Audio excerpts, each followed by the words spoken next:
Welcome to Eenadu ఈ Pratibha. This is Eshwar Kumar. ఈ వీడియోలో మనం ఆగస్టుకు సంబంధించినటువంటి కరెంట్ అఫైర్స్ని డిస్కస్ చేసుకోబోతూ ఉన్నాం.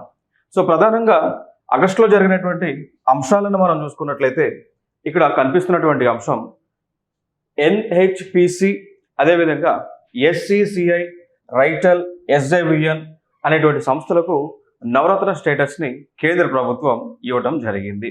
సో ఇక్కడ మనం చూసుకున్నట్లయితే సంస్థలు లైక్ ఎన్హెచ్పిసి అనగా నేషనల్ హైడ్రో పవర్ కార్పొరేషన్గా మనం చెప్పుకోవచ్చు.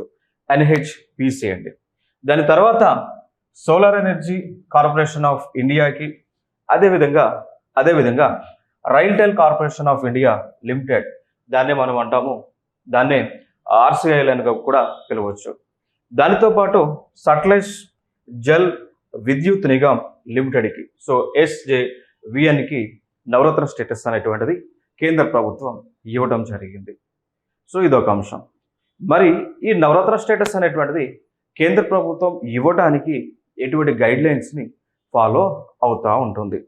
సో ఫర్ ఎగ్జాంపుల్గా మనం చూసినట్లయితే ఏదైనా ఒక కంపెనీకి నవరత్న స్టేటస్ అనేటువంటిది ఇవ్వడానికి ప్రభుత్వం ఫాలో అయ్యేటువంటి గైడ్లైన్స్ చూసుకున్నట్లయితే ఇక్కడ యాక్చువల్గా సో అవి లైక్ అంతకుముందు మినీ రత్న కేటగిరీ 1 కింద, షెడ్యూల్ ఏ కింద దానికి స్టేటస్ వచ్చి ఉండాలి. దాంతోపాటు దాని యొక్క రేటింగ్ అనేటువంటిది ఎక్సలెంట్ అని, వెరీ గుడ్ అని దాని యొక్క రేటింగ్ అనేటువంటిది ఉండాల్సి ఉంటుంది అండి. ఓకేనా? సో నవరత్న స్టేటస్ అనేటువంటిది రావాలి అంటే సో దీనికి సంబంధించినటువంటి లైక్ ఇది ఒక స్కీమ్, నవరత్న స్కీమ్ అండి. సో 1997లో ఇంట్రడ్యూస్ చేయడం జరిగింది. సో దీని యొక్క ముఖ్య ఉద్దేశం ఏంటి అంటే దీని యొక్క ఏదైనా ఒక కంపెనీకి స్టేటస్, నవరత్న స్టేటస్ అనేటువంటిది ఇచ్చారు అంటే అది ప్రాఫిట్స్లో ఉన్నటువంటి కంపెనీ, అతిపెద్ద కంపెనీగా భారతదేశంలో గుర్తింపు పొందాయని చెప్తుంటారండి. ఓకేనా? సో ఇదొక అంశం. నెక్స్ట్ అంశం, ఇంకా నవరత్న కాకుండా భారతదేశంలో కొన్ని కంపెనీస్ ఉన్నాయి, అంటే ఇంకొక క్లాసిఫికేషన్ ఉంది. దాన్నే మనం అంటాము మినీ రత్న అని, ఇంకొకటి మహారత్న అని. మహారత్న అండి. ఓకేనా? సో టోటల్గా మన భారతదేశంలో కంపెనీస్ ఏవైతే ఉన్నాయో దానిని గవర్నమెంట్ ఆఫ్ ఇండియా 3 టైప్స్గా క్లాసిఫై చేయడం జరిగింది. ఇనిషియల్గా ఉన్నటువంటి కంపెనీ మినీ రత్న అనేటువంటి కంపెనీ, దానిపైన మనం చూసుకున్నట్లయితే నవరత్న అనేటువంటి ఒక కంపెనీ, ఇంకా దానిపైన మనం చూసుకున్నట్లయితే మహారత్న అనేటువంటి కంపెనీ అండి. Very good, right. సో దాని తర్వాత దీని యొక్క నెట్ షేర్ ఎంత ఉండాలి, ప్రాఫిట్స్ ఎంత ఉండాలి అనేటువంటి అంశం కూడా దీనిలో క్లాసిఫై చేయడం జరిగింది. ఇప్పుడు ఫర్ ఎగ్జాంపుల్గా మినీ రత్న అనే మనం ఒక కంపెనీ పిలిచాము అనుకోండి, మినీ రత్న అనే ఒక కంపెనీని మనం పిలవాలి అనుకోండి, దానికి ఏముండాలి? సో ఏ క్రైటీరియా ఉండాలి? So they should have profits. So last 3 ఇయర్స్లో కంటిన్యూస్గా ప్రాఫిట్స్ అనేటువంటివి, ప్రీ ట్యాక్స్ ప్రాఫిట్స్ అనేటువంటివి 30 crores అయితే ఉండాలి. సో మోర్ దెన్ 30 crores దానికి ప్రాఫిట్స్ అనేటువంటివి లాస్ట్ 3 ఇయర్స్లో కంటిన్యూస్గా 30 crores కంటే ఎక్కువ ఉండాలి అంటే. అర్థమైందా? సో అప్పుడే ఆ కంపెనీని మనం ఏమైనా పిలుస్తారంటే అప్పుడే ఆ కంపెనీని మినీ రత్న అనేటువంటి కంపెనీని పిలుస్తూ ఉంటారు. ఫర్ ఎగ్జాంపుల్గా తీసుకుంటే దాంట్లో ఉన్నవి airports authority of India, Antrix corporation limited, ఈ విధంగా ఆ కంపెనీస్ ఎగ్జాంపుల్గా మనం తీసుకోవచ్చు. దాని తర్వాత నవరత్న స్టేటస్లో మనం చూసుకున్నట్లయితే ఇప్పుడు ఏదైతే మనం చూస్తున్నామో సట్లెజ్ విద్యుత్ నిగమ్ లిమిటెడ్ కానీ, రైల్ కార్పొరేషన్ కానీ, నేషనల్ హైడ్రో పవర్ కార్పొరేషన్ కానీ, ఇప్పుడు ఇవి నవరత్న స్టేటస్ వచ్చినటువంటి కంపెనీలు. దాని తర్వాత మహారత్న మనం చూసుకున్నట్లయితే మహారత్న వీళ్ళు సెబీ యొక్క గైడ్లైన్స్ ఫాలో అవుతూ ఉండాలి. సో సెబీ అని nothing but securities and exchange board of India. So ఏదైతే మహారాష్ట్రలో దలాల్ అనేటువంటి స్ట్రీట్లో ఉంటుందో securities exchange board of India, ఏదైతే securities exchange board of India act 1992 ద్వారా ముంబై వేదికగా దలాల్ స్ట్రీట్లో ఏర్పాటైందో సో వారి యొక్క గైడ్లైన్స్ అనేటువంటివి అన్నీ కూడా ఫాలో అవుతూ ఉండాలి. సో వారి పరిధిలోనే ఈ యొక్క మహారత్న అనేటువంటి కంపెనీస్ ఉండటం జరుగుతూ ఉంది. మరి దీని యొక్క క్రైటీరియా మనం చూసుకున్నట్లయితే యావరేజ్ యాన్యువల్ టర్న్ ఓవర్ వచ్చేసి 25,000 crores కంటే ఎక్కువగా ఉండాలి. సో 25,000 crores కంటే ఎక్కువగా ఉండాలి. సో ఈ అంశాన్ని అయితే గుర్తుపెట్టుకోండి. యావరేజ్ నెట్ ప్రాఫిట్స్ మనం చూసుకున్నట్లయితే అంటే ఆఫ్టర్ ట్యాక్స్ వచ్చేసి more than 5,000 crores, after tax అయితే మోర్ దెన్ 5,000 crores అయితే ఉండాలి అని యావరేజ్గా అని చెప్తా ఉన్నారు అంటే. ఓకేనా? సో ఇది ఇక్కడ ఇంపార్టెంట్ అంశాలు. ఇక్కడ నెక్స్ట్ అంశం నమాన్ ప్రాజెక్ట్ను ప్రారంభించిన భారత సైన్యము అండి. So project Naman. So project Naman was initiated by Indian army. For what? ఎందుకోసము అంటే ఎవరైతే ఇండియన్ ఆర్మీలో విధులు నిర్వహించినటువంటి సోల్జర్స్ కానీ ఆఫీసర్స్ కానీ ఎవరైతే ఉంటారో సో వారి కోసమే ఈ యొక్క ప్రాజెక్ట్ నమాన్ అనేటువంటి దాన్ని ఇండియన్ ఆర్మీ ప్రారంభించింది అండి. సో లైక్ ఎవరైతే ఆర్మీలో సర్వీస్ చేసి ఉన్నారో, ఎవరైతే రిటైర్ అయి ఉన్నారో అంటే వెటర్నర్స్ అంటాం, ఓకేనా. సో ఎవరైతే పెన్షన్దారులు ఉన్నారో వారి కుటుంబాలకు సపోర్ట్నిచ్చేటువంటి కార్యక్రమమే అదేవిధంగా సేవలనిచ్చేటువంటి కార్యక్రమమే ప్రాజెక్ట్ నమాన్. ఇది వెరీ ఇంపార్టెంట్. సో గతం అంటే వీటిపైన క్వశ్చన్స్ అనేటువంటివి మరి ఏ విధంగా అడుగుతూ ఉంటారు అంటే లైక్ ఫర్ ఎగ్జాంపుల్గా తీసుకుంటే ప్రాజెక్ట్ నమాన్. సో ఎగ్జాంపుల్గా క్వశ్చన్స్ చూసుకున్నట్లయితే సో ప్రాజెక్ట్ నమాన్ అనేటువంటిది చూద్దాం ఇక్కడ. So project Naman is or else was recently in news related to అని చెప్పేసి ఈ విధంగా క్వశ్చన్ ఫ్రేమ్ చేయవచ్చు. సో ఇటీవల ప్రాజెక్ట్ నమాన్ అనేటువంటిది న్యూస్లో ఉండటం జరిగింది. దేనికి సంబంధించింది, ఎవరికి సంబంధించింది అని అడగవచ్చు. సో ఆప్షన్స్లో మనం చూసుకున్నట్లయితే ఇండియన్ ఆర్మీ, సో భారత ఆర్మీ, ఓకేనా. సో భారత సైన్యం, క్లియర్ కదా, ఇండియన్ ఆర్మీ. దాని తర్వాత మనం చూసుకున్నట్లయితే for the coast guards, CG. Option సిలో మనం చూసుకున్నట్లయితే ఆప్షన్ సిలో ఇచ్చేటువంటి చూసుకున్నట్లయితే police department, police services and D none of the above. So ఈ విధంగా క్వశ్చన్స్ని ఫ్రేమ్ చేయవచ్చు అండి. సో ఈ స్కీమ్ అనేటువంటిది ప్రాజెక్ట్ నమాన్ అనేటువంటిది ఈ ఆర్మీకి సంబంధించినటువంటి స్కీమ్ అండి, ఓకేనా. సో వారి యొక్క భద్రత కోసం, వారి యొక్క కుటుంబాల కోసం ఏర్పాటు చేసింది. సో దీన్ని ఏర్పాటు చేసింది కూడా మినిస్ట్రీ ఆఫ్ డిఫెన్స్, సో కేంద్ర రక్షణ శాఖ. దానితో పాటు వీరికి అసోసియేషన్గా కేంద్రీయ సైనిక్ బోర్డు సెక్రటరేట్ ఉంటుంది. దాని తర్వాత రాజ్య సైనిక్ బోర్డ్స్, జిల్లా సైనిక్ బోర్డ్స్ అనేటువంటివి ఇవి అనుబంధంగా పనిచేస్తాయండి. సో ఈ స్కీమ్ మినిస్ట్రీ ఆఫ్ డిఫెన్స్ మనందరూ తెలుసు, ఇప్పుడు డిఫెన్స్ పరిధిలోనే కదా, మినిస్ట్రీ ఆఫ్ డిఫెన్స్ రక్షణ శాఖ పరిధిలోనే కదా సర్వీసెస్ అన్నీ కూడా ఉంటాయి. లైక్ ఇండియన్ ఆర్మీ కానీ, ఇండియన్ నేవీ కానీ, ఇండియన్ ఎయిర్ ఫోర్స్ కానీ, అవన్నీ దాని కింద కదా. సో వారే ఈ స్కీమ్ని అమలు చేస్తూ ఉన్నారు. నెక్స్ట్ అంశం, ఉత్తరప్రదేశ్, తమిళనాడు అండ్ కర్ణాటక న్యూస్లో ఉన్నాయి. కారణం ఏంటి అంటే నరేంద్ర మోడీ గారు వందే భారత్ ట్రైన్స్ని లాంచ్ చేయడం జరిగింది అండి, ఓకేనా. సో అందుకోసం so PM Modi flags off 3 Vande Bharat trains. So Vande Bharat ట్రైన్లను నరేంద్ర మోడీ గారు ఆవిష్కరించారు. సో దీని గురించి మనం కొన్ని అంశాలను మనం మాట్లాడుకుందాము అండి. సో ఈ వందే భారత్ ట్రైన్స్ అనేటువంటివి పూర్తిగా స్వదేశీ సాంకేతికతో అభివృద్ధి చేసినటువంటి అండి. సో పూర్తిగా స్వదేశీ సాంకేతికతో అభివృద్ధి చేసినటువంటి ట్రైన్స్, ఓకేనా. సో ఇండియన్ గవర్నమెంట్ ఇండియన్ యొక్క టెక్నాలజీతో డెవలప్ చేయడం జరిగింది. వీటిని మనము అంటాము సెమీ స్పీడ్ ట్రైన్స్ అని కూడా అనొచ్చండి, okay. So they are semi speed trains. ఎందుకు వీటిని మనం సెమీ స్పీడ్ ట్రైన్స్ అంటున్నాము అంటే వీటి యొక్క వేగము అప్ టు 180 km/h రీచ్ అవ్వగలదు అని మీకు సందేహం రావచ్చు. 180 km/h అంటే ఇట్స్ నాట్ అన్ ఈజీ కదా, చాలా హై స్పీడ్ కదా అనుకోవచ్చు. కాకపోతే జపాన్, చైనా లాంటి దేశాలలో ట్రైన్లు 400 km/h ప్రయాణిస్తూ ఉన్నాయి. జపాన్ కానీ, చైనా కానీ ట్రైన్స్ 400 km/h ప్రయాణిస్తున్నాయి కాబట్టి సో అందుకోసం దాంతో కంపేర్ చేస్తే they are the semi speed trains. Vande Bharat trains are the semi speed trains. So that's the thing you have to keep in your mind. Next after that so ఇనిషియల్గా మరి తెలుగు రాష్ట్రాలలో చూసుకున్నట్లయితే మరి తెలుగు రాష్ట్రాలలో ఈ వందే భారత్ ట్రైన్స్ రన్ అవుతున్నాయండి. సో తెలుగు రాష్ట్రాల్లో కూడా వందే భారత్ ట్రైన్స్ రన్ అవుతూ ఉన్నాయి. ఎగ్జాంపుల్గా తీసుకుంటే సికింద్రాబాద్ నుంచి విశాఖపట్నానికి రన్ అవుతూ ఉంది. ఇదే సికింద్రాబాద్ నుంచి TPTY అనగా తిరుపతికి కూడా రన్ అవుతూ ఉన్నాయి ఈ యొక్క వందే భారత్ ట్రైన్స్. సో ఇంకొక అంశం, భారతదేశము రాబోయేటువంటి 2030 కల్లా భారతదేశము రాబోయేటువంటి 2030 కల్లా భారతదేశంలో కనీసం 100 వందే భారత్ ట్రైన్స్లను విబిటి అంటాం. సో కనీసం 100 వందే భారత్ ట్రైన్స్లను రన్ చేయాలనేటువంటి ఒక టార్గెట్ని పెట్టుకున్నారు. సో దీనికి కాను భారతదేశంలో ఈ యొక్క మనకి కొచ్చిన్ రైల్ ఫ్యాక్టరీ అని ఉంటుంది. సో కొచ్చిన్లో రైల్ ఫ్యాక్టరీ అనేటువంటిది ఉంటుంది. ఓకే, సో అక్కడ తయారు చేస్తూ ఉన్నారు.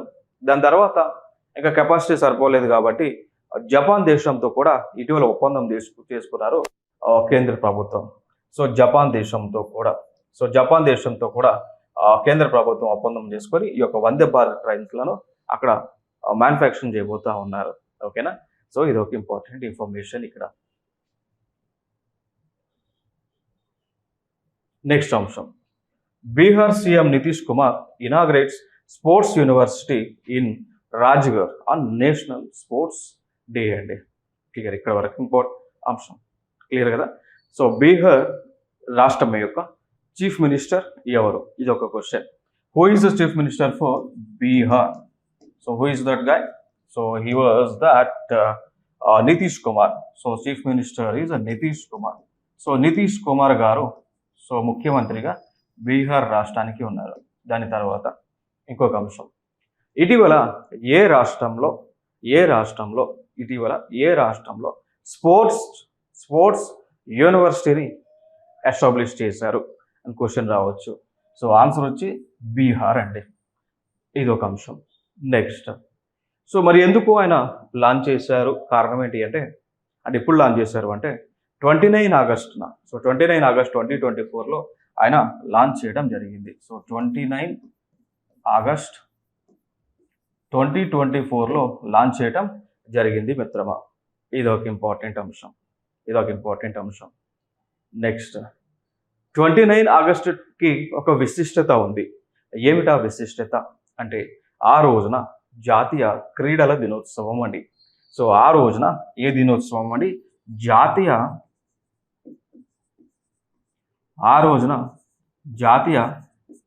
క్రీడల దినోత్సవం అండి. క్లియర్ కదా. మరి ఎందుకు 29 ఆగస్టుని నేషనల్ స్పోర్ట్స్గా మనం జరుపుతూ ఉన్నాము అంటే దానికి గల ప్రధానమైనటువంటి కారణం, ఆ రోజున హాకీ ప్లేయర్ అయినటువంటి, హాకీ దిగ్గజమైనటువంటి, హాకీ టీంకి కెప్టెన్ అయినటువంటి మేజర్ ధ్యాన్ చంద్ గారి యొక్క పుట్టినరోజు. ఓకేనా. So birth anniversary of major Dhyan Chand అండి, very important. Major Dhyan Chand గారి యొక్క బర్త్డే సందర్భంగా మనం నేషనల్ స్పోర్ట్స్ డేని సెలబ్రేట్ చేస్తూ ఉన్నాం. నెక్స్ట్ అంశం, సో మేజర్ ధ్యాన్ చంద్ ఏ క్రీడకు చెందినటువంటి దిగ్గజం క్రీడాకారుడు? హాకీ అండి. ఆన్సర్ వచ్చి హాకీకి చెందినటువంటి వ్యక్తి. వెరీ ఇంపార్టెంట్ కదా.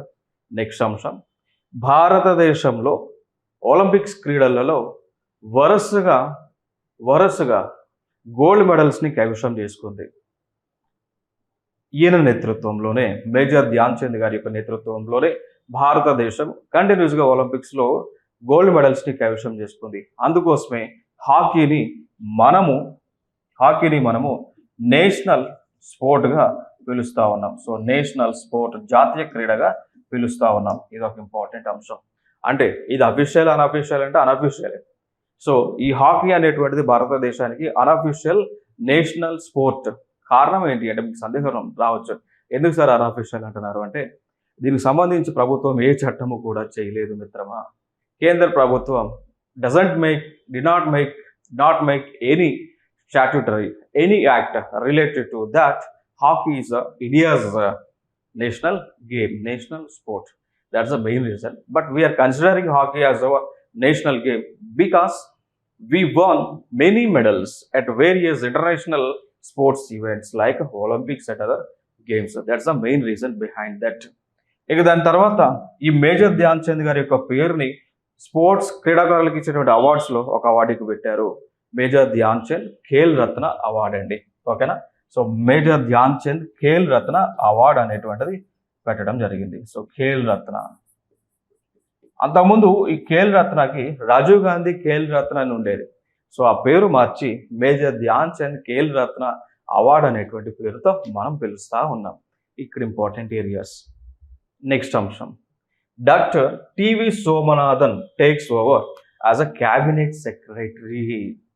క్లియర్, సింపుల్గా. So he was an IAS officer. He was an Indian Administrative Service officer.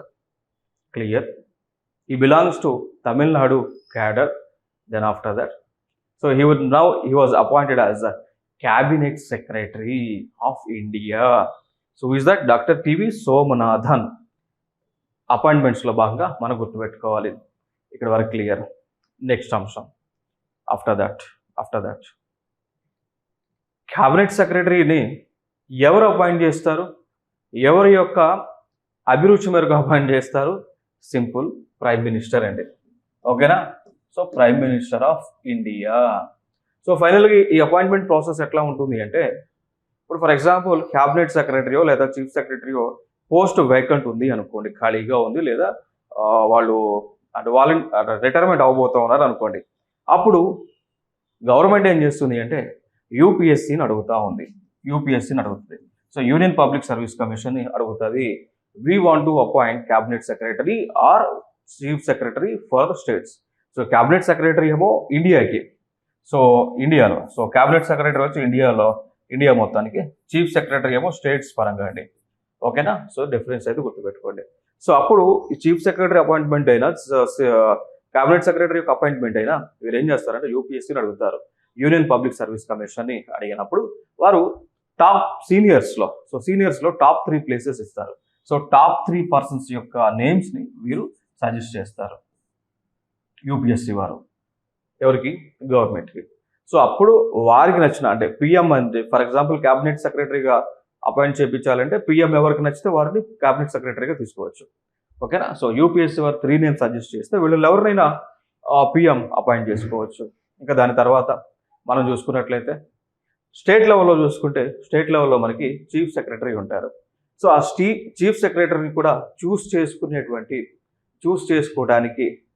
ఎవరు చూస్ చేసుకుంటారు అంటే తెలుసు కదా, చీఫ్ మినిస్టర్ అండి. అంటే పర్టికులర్గా యూపీఎస్సీ సజెస్ట్ చేసిన వాళ్ళే అంటే హైరార్కీలో ఉన్న వాళ్ళని అపాయింట్ చేసుకోవచ్చు అంటే ఎవరినైనా అపాయింట్ చేసుకోవచ్చు. It depends upon the discretionary powers given to the respective authority like CM at the state level and PM at central level. ఓకేనా? సో ఇది గుర్తుపెట్టుకోండి. ఇది నేను ఎందుకు చెప్తున్నాను అంటే గతంలో ఇదే ప్రీవియస్ ఇయర్ క్వశ్చన్ వచ్చింది అండి. ఓకేనా? సో ఇది ఒక ప్రీవియస్ ఇయర్ క్వశ్చన్ గత ఎగ్జామ్స్లో వచ్చింది కాబట్టి. నెక్స్ట్ అంశం, సో ఇక్కడ సెంట్రల్లో కాబట్టి క్యాబినెట్ సెక్రటరీ వచ్చేసి ప్రైమ్ మినిస్టర్ పరిధిలో పనిచేస్తూ ఉంటారు. ఈ works under prime minister. Okay, so what ever the prime minister says he will obey it and he directly reports to Prime Minister of India, and also he is the bridge between, so cabinet secretary is the bridge between Prime Minister and other bureaucrats. Okay na, so political executive ki permanent executives ki bridge ga ఉన్నటువంటి వ్యక్తే cabinet secretary అండి. So political executives ఎవరైతే ఉంటారో వీరు ఇచ్చినటువంటి ఆర్డర్స్ని ఇక్కడ ఉన్నటువంటి CS permanent ఎగ్జిక్యూటివ్స్కి pass చేస్తూ ఉంటారు అండి. ఓకేనా? సో దాని తర్వాత ఈ పర్మనెంట్ ఎగ్జిక్యూటివ్స్కి సివిల్ సర్వీసెస్ బోర్డ్ అని ఉంటుంది. సో ఈ సివిల్ సర్వీసెస్ బోర్డుకి ఎక్స్ అఫిషియో చైర్మన్గా క్యాబినెట్ సెక్రటరీ అయితే ఉంటారు అండి. సో దేశంలో ఉన్నటువంటి ఆల్ ఇండియా సర్వీసెస్ ఆఫీసర్స్ కావచ్చు, సెంట్రల్ సర్వీసెస్ ఆఫీసర్స్ కావచ్చు, like all India services officers అనగా IAS, IPS Indian police service and IFS Indian forest service అండి. ఆల్ ఇండియా సర్వీసెస్ భారతదేశంలో 3 ఉన్నాయి. 1 Indian administrative service, 2 Indian police service, 3 Indian forest service. So Indian forest service ఉంటుంది, అది central ఏ కింద వస్తుంది. Indian forest service మాత్రము all India services పరిధిలోకి వస్తాయి. సో వీళ్ళ మొత్తాన్ని కూడా కోఆర్డినేట్ చేసుకునేదే క్యాబినెట్ సెక్రటరీ. ఇది ఒక ఇంపార్టెంట్ అంశం. మరి వీరి యొక్క పదవి కాలం ఎంత ఉంటుంది అంటే 2 years ఉంటుంది. జనరల్గా అయితే 2 years టర్మ్కి వీరిని రిక్రూట్ చేసుకుంటారు. 2 years టర్మ్కి రిక్రూట్ చేసుకుంటారు. So if in case like PM అవసరం ఉంది అనుకుంటే ఆ యొక్క టెన్యూర్ని ఎక్స్టెండ్ చేయవచ్చు. ఓకేనా. సో క్యాబినెట్ సెక్రటరీ ఎవరైతే అపాయింట్ చేస్తూ ఉన్నారో పిఎం నీడ్ అనుకుంటే అదే పర్సన్ మళ్ళీ 1 year ఎక్స్టెండ్ చేయవచ్చు. సో ప్రతిసారి కూడా 1 year ఎక్స్టెండ్ చేసుకుంటా వెళ్ళొచ్చు అండి. సో గతంలో ఈయన ప్లేస్లోనే రాజీవ్ గౌబా గారు ఉండేవారు. So Rajiv Gauba was an ex cabinet secretary of India. That's important. Next after that FICCI. So FICCI honors Ayushmann Khurrana and Neeraj Chopra as youth icons of India అండి. సో యూత్ ఐకాన్స్ ఆఫ్ ఇండియాగా FICCI ఎవరిని గుర్తించింది అన్నప్పుడు ఇద్దరు persons మనకు కనిపిస్తూ ఉంటాయి. ఒక ఆయన ఆయుష్మాన్ ఖురానా. సో ఈయన ఎవరు అంటే బాలీవుడ్కి చెందినటువంటి super star and versatile actor అండి. So he belongs to Bollywood film industry, Ayushmann Khurrana గారు. నెక్స్ట్ ఇంకొక పర్సన్ వచ్చి నీరజ్ చోప్రా. మనందరికీ సుపరిచితుడు. ఇండియన్ ఆర్మీలో వర్క్ అంటే లైక్ మిలిటరీ ఫోర్సెస్లో వర్క్ చేస్తున్నటువంటి వ్యక్తి. భారతదేశానికి ఒలింపిక్స్లో ఎన్నో మెడల్స్ తీసుకురావడం జరిగింది. ఇంటర్నేషనల్ ప్లాట్ఫామ్స్లో ఈయన భారతదేశానికి ఎన్నో క్రీడలను తీసుకొచ్చినటువంటి క్రీడాకారుడు. సో ఈయనకు సంబంధించిన లైక్ స్పోర్ట్ వచ్చేసి జావలిన్ త్రో అండి. ఓకే. సో జావలిన్ త్రోకి చెందినటువంటి నీరజ్ చోప్రా గారిని ఈయన ఒలింపిక్స్లో గోల్డ్ మెడల్ని కూడా సాధించారు. సో ఈయనని లైక్ యూత్ ఐకాన్స్ ఆఫ్ ఇండియాగా గుర్తించడం జరిగింది. FICCI మరి ఎవరు గుర్తించారంటే FICCI. So FICCI is nothing but federation of Indian chambers of commerce and industry అండి. ఓకే. సో ఇది ఇక్కడ ఇంపార్టెంట్. ఇక్కడ నెక్స్ట్ అంశం. సో ఇక్కడ మనకి పటా అనేటువంటి ఒక ఆర్గనైజేషన్ ఉంటుంది. సో దాన్నే మనం అంటాము పసిఫిక్ ఏషియా ట్రావెల్ అసోసియేషన్ అండి. సో పటా అనేటువంటిది ఇట్ ఈస్ ట్రావెల్ అసోసియేషన్. ఏ ప్రాంతం? పసిఫిక్ అదేవిధంగా ఆసియా ప్రాంతంలో ఇది ఒక ట్రావెల్ అసోసియేషన్. సో వీరు ఏం చేస్తారంటే ఎవరైతే పర్యాటక రంగంలో, ఎవరైతే టూరిజంలో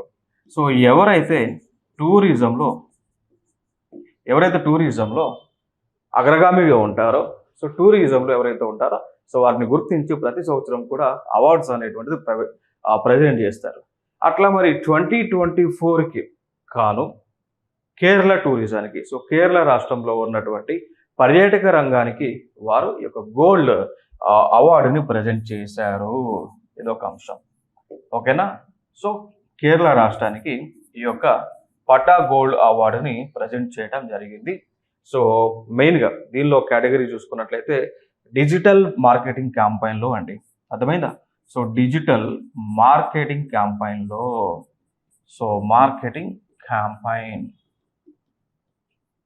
క్యాంపైన్లో ఈ యొక్క అవార్డుని ప్రజెంట్ చేయడం జరిగింది మిత్రమా.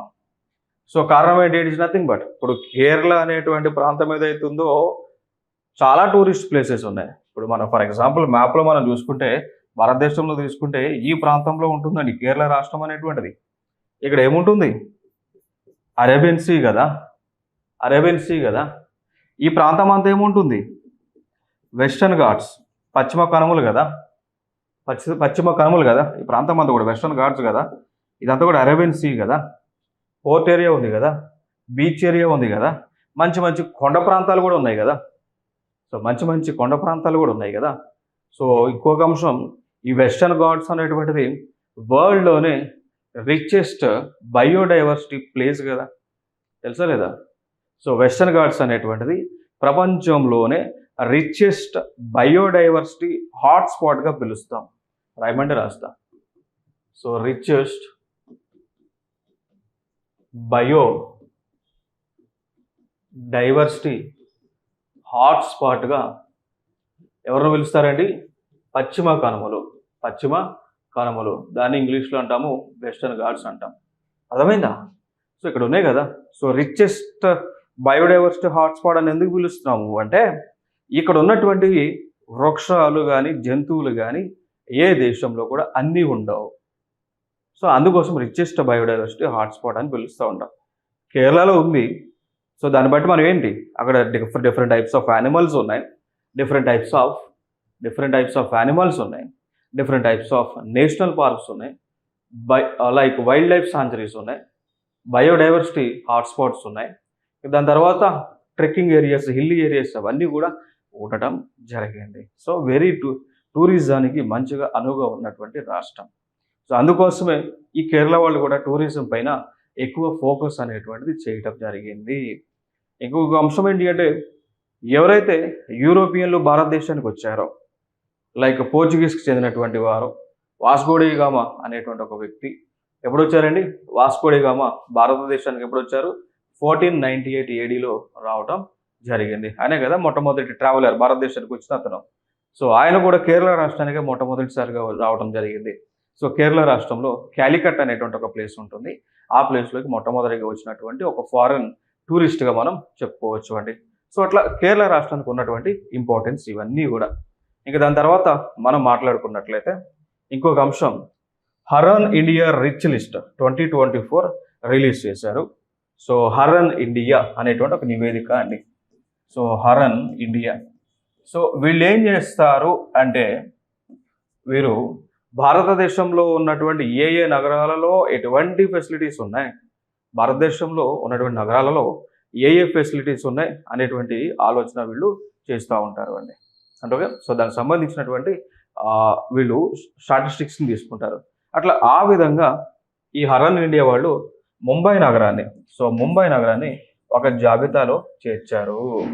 ఏ జాబితాలో అంటే ఏషియా ఖండంలోనే బిలినియర్ క్యాపిటల్గా దీన్ని గుర్తించారు అండి.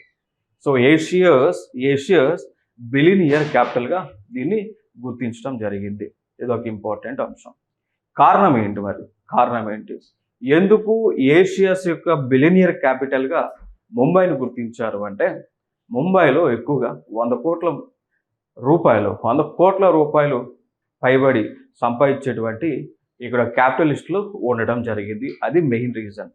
ఇంకొక అంశం, భారతదేశానికి చెందినటువంటి బ్యాంకింగ్ రంగానికి సంబంధించినటువంటి బ్యాంకింగ్ సెక్టార్కి సంబంధించినటువంటి హెడ్ క్వార్టర్స్ అన్నీ కూడా ఈ ముంబై నగరంలోనే వేదికగా ఉన్నాయి. సో బ్యాంకింగ్ సెక్టర్స్ యొక్క హెడ్ క్వార్టర్స్ మ్యాక్సిమం ఆల్మోస్ట్ ఒక 80% వరకు కూడా ఈ ముంబై నగరంలో ఉంది. ఈవెన్ ఫర్ ఎగ్జాంపుల్గా తీసుకుంటే సెబీ అంటాం, securities exchange board of India.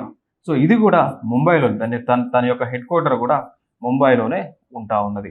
ఇక దాని తర్వాత మనం చూసుకున్నట్లయితే బిఎస్సి అంటాం, బాంబే స్టాక్ ఎక్స్చేంజ్. సో భారతదేశంలోనే అతి ప్రాచీనమైనటువంటి ఎక్స్చేంజ్ అయినటువంటిది బాంబే స్టాక్ ఎక్స్చేంజ్ కూడా ఇదే ముంబై నగరంలో ఉంటా ఉంది. దాని తర్వాత రిజర్వ్ బ్యాంక్ ఆఫ్ ఇండియా యొక్క హెడ్ క్వార్టర్ కూడా ఇదే ముంబై నగరంలో ఉంటా ఉన్నది. సో దాని తర్వాత ఈ విధంగా ఈ యొక్క ఆర్గనైజేషన్స్ కానీ ఇన్స్టిట్యూషన్స్ కానీ ఇవన్నీ ఉన్నాయి. దానితో పాటు ఎక్కువ బిలినియర్స్ నివసిస్తున్నటువంటి ప్రాంతం కూడా ముంబై. సో అందుకోసమే ఈ హరన్ ఇండియా వాళ్ళు ముంబై నగరాన్ని ఏషియాస్ బిలినియర్ క్యాపిటల్గా గుర్తించారు. ఇంకొక అంశం మనం తెలుసుకోవచ్చు, ఇదే ముంబై నగరాన్ని మనం ఒక విధంగా పిలవచ్చు అండి, ఫినాన్షియల్ క్యాపిటల్ ఆఫ్ ఇండియాగా మనం పిలవచ్చు. So Mumbai is also regarded as financial capital of India. ఇది ప్రీవియస్ ఇయర్ క్వశ్చన్. సో ఈ భారతదేశంలో ఏ నగరాన్ని ఫినాన్షియల్ క్యాపిటల్ ఆఫ్ ఇండియాగా పిలుస్తా ఉన్నాము అంటే ముంబై నగరాన్ని పిలుస్తా ఉన్నాము. ఇది important previous year question as well. మరి ఢిల్లీని ఏమంటారు? Delhi is administrative capital of India. So పరిపాలనకు సంబంధించినటువంటి ఆర్గనైజేషన్స్ కానీ ఇన్స్టిట్యూషన్స్ కానీ రెగ్యులేటరీ ఏజెన్సీలు కానీ ఢిల్లీలో ఉండటం జరిగింది. సో పరిపాలనకు సంబంధించినటువంటి అవన్నీ కూడా ఢిల్లీ నుంచి జరుగుతూ ఉంటుంది. So Delhi is regarded as administrative capital of India. Of course it is a capital of India, even though we can call it as administrative capital of India. కారణం ఏంటి అంటే ఇదే ఢిల్లీలోనే పార్లమెంట్ ఉంది, పార్లమెంట్లోని లోక్సభ ఉంది, రాజ్యసభ ఉంది, ప్రెసిడెంట్ భవన్ రాష్ట్రపతి భవన్ ఉంది. దాని తర్వాత భారతదేశానికి చెందినటువంటి వివిధ సంస్థలన్నీ కూడా అక్కడే కార్యక్రమాలన్నీ కూడా నిర్వహిస్తూ ఉన్నాయి. ఇంకొక అంశం, ఇన్ఫోసిస్ అనేటువంటి ఒక సాఫ్ట్వేర్ కంపెనీ అండి. ఓకేనా? సో వీరు నివిడియా అనేటువంటి ఒక చిప్ మేకింగ్ కంపెనీతో, సో నివిడియా అనేటువంటి ఇది యుఎస్ఏకి చెందినటువంటిది. ఓకేనా? సో ఇన్ఫోసిస్ అనేటువంటి ఒక కంపెనీ, సాఫ్ట్వేర్ కంపెనీ, నివిడియా అనేటువంటి ఒక యుఎస్ఏ కంపెనీతో టైఅప్ అవడం జరిగింది. దేనికి సంబంధించి టైఅప్ అయ్యారంటే టెలికాం రంగానికి సంబంధించి టైఅప్ అయ్యారండి. సో టెలికాం రంగానికి సంబంధించి వీరు టైఅప్ అవ్వడం జరిగింది. సో ఈ టెలికాం రంగంలో మరి ఎటువంటి ఆవిష్కరణలు తీసుకురాబోతూ ఉన్నారంటే ఏఐకి సంబంధించినటువంటి ఆవిష్కరణలను తీసుకురాబోతా ఉన్నారు. సో టెలికాం సెక్టర్లో కూడా ఆర్టిఫిషియల్ ఇంటెలిజెన్స్, దాన్ని మేధో సంపత్తి అంటాం. సో దాన్ని వీళ్ళు తీసుకురాబోతా ఉన్నారు. సో దానికోసమే రీసెర్చ్ అండ్ డెవలప్మెంట్లో భాగంగా ఇన్ఫోసిస్ అనేటువంటి ఒక సాఫ్ట్వేర్ సంస్థ, నివిడియా అనేటువంటి ఒక హార్డ్వేర్ సంస్థతో టైఅప్ అవటం జరిగింది. ఎందుకంటే ఫర్ ఎగ్జాంపుల్ ఒక కంప్యూటర్ తయారు చేయాలి అనుకుంటే దానిలో ఏం కావాలా? హార్డ్వేర్ లాంటి సిపియు, మౌస్, కీబోర్డు, మానిటర్ ఇవన్నీ కావాలి. ఈ హార్డ్వేర్ రన్ అవ్వాలి అంటే లోపల ఆపరేటింగ్ సిస్టమ్ అంటాం. ఈ హార్డ్వేర్ రన్ అవ్వాలి అంటే ఆపరేటింగ్ సిస్టమ్ అనేటువంటిది ఉండాలి. ఓకేనా? లేదా డాస్ అంటాం, డిస్క్ ఆపరేటింగ్ సిస్టమ్ అని అంటాం. ఇది ఉండాలి. సో ఆపరేటింగ్ సిస్టమ్స్కి ఫర్ ఎగ్జాంపుల్గా తీసుకుంటే విండోస్ అని కానీ, విండోస్లో ప్రజెంట్ ఉన్న వర్షన్ విండోస్ 11, ఓకేనా, లేదా లైనెక్స్ అంటాం, లేదా యాపిల్కి సంబంధించింది మ్యాక్ అంటాం. ఇవి ఉండాలా. ఇంకా అడిషనల్గా పోతే మనకుంటే ఇంకా ఉబుంటు అని ఉంటుంది, programming software. Ubuntu programming softwares ఇవన్నీ కూడా కోడింగ్కి వాడుతుంటారు. ఉబుంటు అని, లైనెక్స్ అని కోడింగ్ సాఫ్ట్వేర్స్ ఇవి. సో ఇవన్నీ కూడా ఉండాలా. సో ఇవి సాఫ్ట్వేర్స్ అండి. సో ఈ రెండు కలిస్తేనే కదా కంప్యూటర్ తయారై మనం అడిగిన క్వశ్చన్కి ఆన్సర్ బయటకు వస్తూ ఉంది. సో అట్లా ఈ రెండు సంస్థలు కలిసి టెలికాం రంగంలో విప్లవాత్మకమైనటువంటి మార్పులను తీసుకురాబోతా ఉన్నాయి అండి. ఓకేనా? సో ఇది ఇక్కడ ఇంపార్టెంట్ అంశంగా మనం మాట్లాడుకోవచ్చు. ఓకేనా? సో ఇంకొక అంశం ఏంటి అంటే ఇదే నివిడియాతో రీసెంట్గా గూగుల్ అనేటువంటి ఒక సంస్థ కూడా టైఅప్ అయ్యారు అండి. సో ఇదే నివిడియాతో గూగుల్ అనేటువంటి ఒక సంస్థ కూడా టైఅప్ అయ్యి వీరు కూడా ఏఐ టెక్నాలజీకి సంబంధించినటువంటి పరిశోధనలను చేస్తూ ఉన్నారు. ఆర్టిఫిషియల్ ఇంటెలిజెన్స్ ఇప్పుడు ప్రపంచం అంతా కూడా ఆర్టిఫిషియల్ ఇంటెలిజెన్స్ వైపు, మేధో సంపత్తి వైపు పరుగులు పెడుతున్నటువంటి కార్యక్రమాన సో అన్ని సంస్థలు కలిసి వీటిపైన రీసెర్చ్ చేస్తూ ఉన్నారు. సో కొత్త ఆవిష్కరణలను చేస్తూ ఉన్నారు. ఇది ఒక ఇంపార్టెంట్ డెవలప్మెంట్. నెక్స్ట్ అంశం షీ బాక్స్ అనేటువంటిది న్యూస్లో ఉంది అండి. షీ బాక్స్ అంటాము. ఓకేనా? సో షీ బాక్స్ అంటాం. సో షీ బాక్స్ న్యూస్లో ఉంది. గవర్నమెంట్ ఆఫ్ ఇండియా దీనిని లాంచ్ చేయడం జరిగింది. నెక్స్ట్ అంశం షీ బాక్స్ అంటే ఏం లేదు, sexual harassment complaint portal. So she box అంటే ఏం లేదు, ఇదొక సెక్సువల్ హరాస్మెంట్ కంప్లైంట్ బాక్స్. ఇదొక ఫిర్యాదుల పెట్టాను మనం అనుకోవచ్చు అండి. ఇప్పుడు కంప్లైంట్ బాక్స్లు ఉంటాయి కదా బయట పబ్లిక్ ఆఫీసులో అక్కడెక్కడ, సేమ్ అట్లాంటిదే. కాకపోతే ఈ బాక్స్ యొక్క స్పెషాలిటీ ఏంటి అంటే ఎవరైతే ఎవరైతే సెక్సువల్గా ఇబ్బంది పడుతూ ఉంటారో వారు మాత్రమే ఆ కంప్లైంట్ బాక్స్లో కంప్లైంట్ పెట్టవచ్చు. ఇంకొక అంశం మరి ఎట్లా కంప్లైంట్ పెట్టవచ్చు అంటే it is a complete online process అండి. It is a complete online process. Government of India launch చేసినటువంటి వెబ్సైట్ ఈ షీ బాక్స్ అనేటువంటి పోర్టల్. క్లియర్ కదా? సో ఈ పోర్టల్లో ప్రతి ఆఫీస్ కూడా లింక్ చేయబడుతూ ఉంది. ఏ ఆఫీస్ అయితే గవర్నమెంట్ ఆఫ్ ఇండియా పరిధిలో పనిచేస్తూ ఉంటాయో అంటే ఏ ఆఫీసులు అయితే మినిస్ట్రీ ఆఫ్ కార్పొరేట్ అఫైర్స్ కింద రిజిస్టర్ అయి ఉంటాయో సో వాటిలో ఖచ్చితంగా అవన్నీ కూడా ఈ యొక్క షీ బాక్స్ అనేటువంటి ఒక పోర్టల్కి లింక్ అవ్వడం జరుగుతూ ఉంది అండి. సో దానిలో ఆఫీసుల్లో పనిచేసేటువంటి మహిళలు ఎవరైతే ఉన్నారో వారు దాంట్లో కంప్లైంట్ రేజ్ చేస్తే ఆ కంప్లైంట్ గవర్నమెంట్ ఆఫ్ ఇండియాలో ఉన్నటువంటి ministry of women and child డెవలప్మెంట్కి ఫార్వర్డ్ అయితే వెంటనే వాళ్ళ సంబంధిత పోలీస్ వారికి ఇన్ఫర్మేషన్ ఇస్తే దానికి సంబంధించినటువంటి రెజల్యూషన్ని తీసుకుంటారు, గ్రీవియన్స్ రిడ్రెసల్ని, సో సమస్యని పరిష్కరిస్తారు అండి. ఇదొక ఇంపార్టెంట్ అంశం. క్లియర్ కదా? సో షీ బాక్స్ ఏ మంత్రిత్వ శాఖ ప్రారంభించింది? Ministry of women and child development.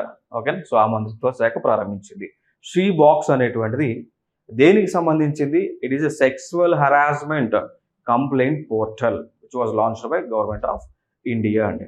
దాని తర్వాత ఇంకొక అంశం ఈ షీ బాక్స్ అనేటువంటిది ఏర్పాటు చేయడానికి దానికి బ్యాక్గ్రౌండ్లో ఏదో ఒక గైడ్ లైన్స్ ఉంటాయి కదా, ఆ గైడ్ లైన్స్ మనం అంటాము విశాఖ గైడ్ లైన్స్ అంటాం. విశాఖ గైడ్ లైన్స్ మనం అంటాము విశాఖ గైడ్ లైన్స్ అండి. అర్థమైందా? సో విశాఖ గైడ్ లైన్స్ అనేటువంటివి దేనికి సంబంధించింది అంటే, ఎవరైతే మహిళలు తను పనిచేసేటువంటి ఆఫీసెస్లో సెక్సువల్ ఎక్స్‌ప్లాయిటేషన్‌కి గురవుతూ ఉంటారో వారికి ఎక్స్‌ప్లాయిటేషన్ అనేటువంటిది అవ్వకుండా ఎటువంటి మార్గదర్శకాలను అమలు చేయాలి అనేటువంటివే ఈ యొక్క విశాఖ గైడ్ లైన్స్లో ఉంటాయి. Supreme court of India pass చేయడం జరిగింది అవన్నీ కూడా. ఓకే, ఇదొక అంశం. సో దీన్ని బేస్ చేసుకొని షీ బాక్స్ అనేటువంటి దాన్ని ఏర్పాటు చేసింది ప్రభుత్వం. నెక్స్ట్ అంశం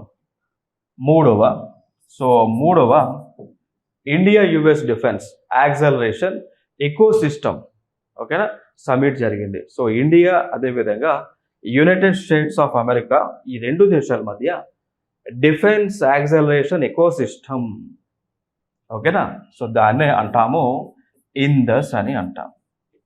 సో ఇది జరిగింది. క్లియర్. మూడవది జరిగింది. సో జరిగినటువంటి ప్లేస్ ఎక్కడో తెలుసా? స్టాన్ఫోర్డ్ యూనివర్సిటీ అని కాలిఫోర్నియాలో ఉంటుంది అండి.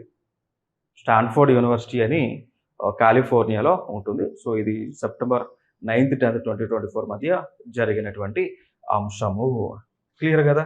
మరి దేనికోసం ఎట్లాంటి ఈ విధంగా జరుగుతాయి అంటే, ప్రధానంగా డిఫెన్స్ రంగంలో, రక్షణ రంగంలో తీసుకురావాల్సినటువంటి విప్లవాత్మకమైనటువంటి మార్పులకు సంబంధించి, అర్థమైంది కదా, విప్లవాత్మకమైనటువంటి మార్పులకు సంబంధించి. సో ప్రస్తుతము ప్రపంచం ఎదుర్కొంటున్నటువంటి సవాళ్ళు ఏమి ఎదుర్కొంటుందంటే, ప్రపంచం ఎటువంటి సవాళ్ళను ఎదుర్కొంటుంది, దాన్ని ఛాలెంజెస్ అంటాం. సో ప్రపంచం ఎదుర్కొంటున్నటువంటి సవాళ్ళు ప్రధానంగా మనం చూసుకున్నట్లయితే, ఒకటి టెర్రరిజం అనేటువంటిది ప్రపంచం ఎదుర్కొంటున్నటువంటి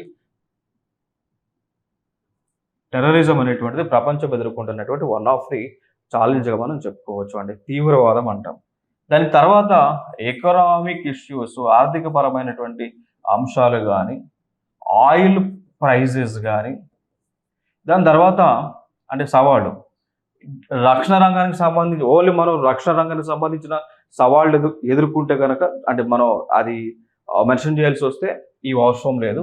సో రక్షణ రంగం ఎదుర్కొంటున్నటువంటి సవాళ్ళు ఏంటి అంటే, ఒకటి టెర్రరిజానికి సంబంధించినటువంటి సవాళ్ళు, రెండు బోర్డర్ ఇష్యూస్, సో సరిహద్దుకు సంబంధించినటువంటి తగాదాలు ఉన్నాయి వివిధ దేశాల మధ్య, అదొక సవాలుగా మనం మాట్లాడుకోవచ్చు రక్షణ రంగానికి సంబంధించింది. ఓకే, సో ఈ ప్రధానంగా మనం డిస్కస్ చేయవచ్చు అండి. దాని తర్వాత టెక్నాలజీకి సంబంధించినటువంటి సవాళ్ళు ఎక్కువగా మనం కనిపిస్తూ ఉన్నాయి. సో రీసెంట్గా ఉన్నటువంటి టెక్నాలజీ సవాళ్ళు, దాంతోపాటు ఫేక్ మిషనరీస్ అండి. ఓకేనా, so fake missionaries. So defence రంగంలో ఇక్కడ ఏమవుతా ఉంది అంటే, కొన్ని సందర్భాల్లో ఈ డిఫెన్స్ రంగంలో యుద్ధం జరిగేటప్పుడు కొన్ని కంపెనీల దగ్గర నుంచి డిఫెన్స్ రంగానికి సంబంధించిన వెపన్స్ను కొనుగోలు చేస్తూ ఉన్నారు. అవి యుద్ధం చేసేటప్పుడు వర్క్ చేయట్లేదు, ఫేక్ మిషనరీస్ సోల్జర్స్కి అందుతూ ఉంది. సో అది ప్రపంచంలోనే వన్ ఆఫ్ ద ఛాలెంజ్గా మనం చెప్పుకోవచ్చు.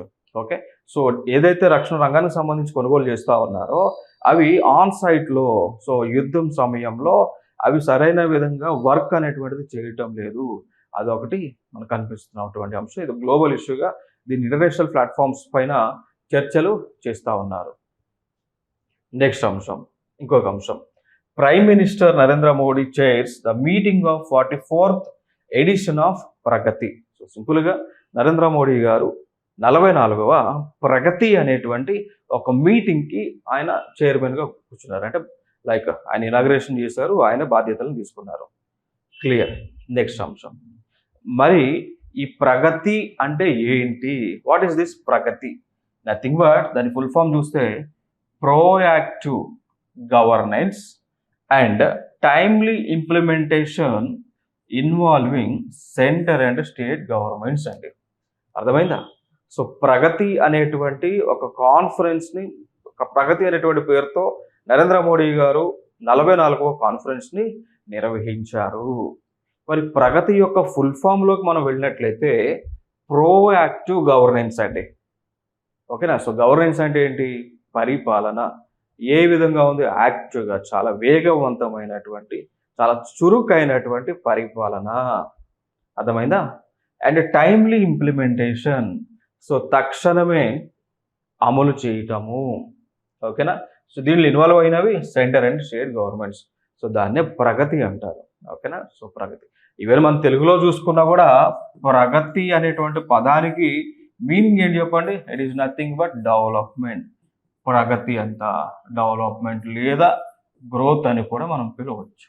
ఇంచుమించు అదే పేరు మనం చూసుకోవచ్చు, బట్ దీనికి ఒక డెఫినేషన్ ఇచ్చింది.